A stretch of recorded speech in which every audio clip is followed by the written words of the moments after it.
I'm Siobhan Manel, and I'm sitting here with Mr. Z Harrell of Think Same.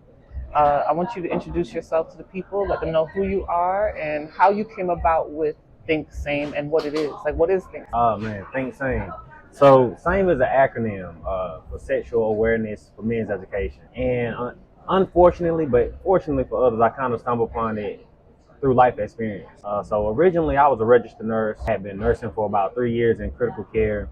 I was trying to get into anesthesia school, which eventually I did. So I was about to start a doctoral program in Tampa. My life was secure, Yeah, it right? was. Everything was good. It was going up. I was going to be a doctor by 30. I got friends right now making $500,000 to $1 million off of anesthesia, just working their butts off. So that was the life that I was heading towards. I was a party animal, so to speak. Graduated from Georgia Southern. Did a lot of drinking, a lot of partying, but just in good fun, right? And through those times, and as I look back now, I realized that I kind of had a false concept of how to mix alcohol and sex. I say how to because we shouldn't.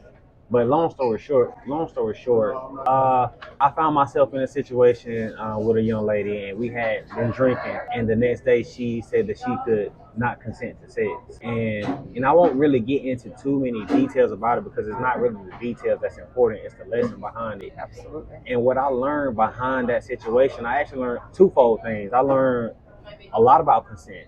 I learned a lot about consent by itself and consent in the context with any mind altering stuff. And that situation led me to prison.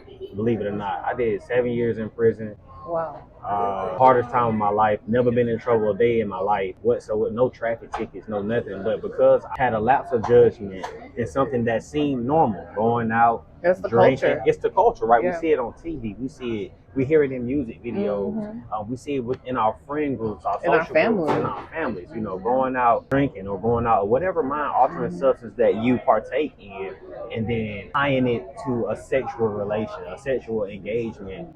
And it sounds like it's all fun and games, but I realized through my situation that it's so risky because all it took was for, one person to feel taken advantage of, not to discredit whether that was real or false. That doesn't matter.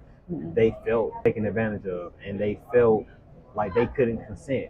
And I learned that with any type of mind altering substance, technically you can't consent.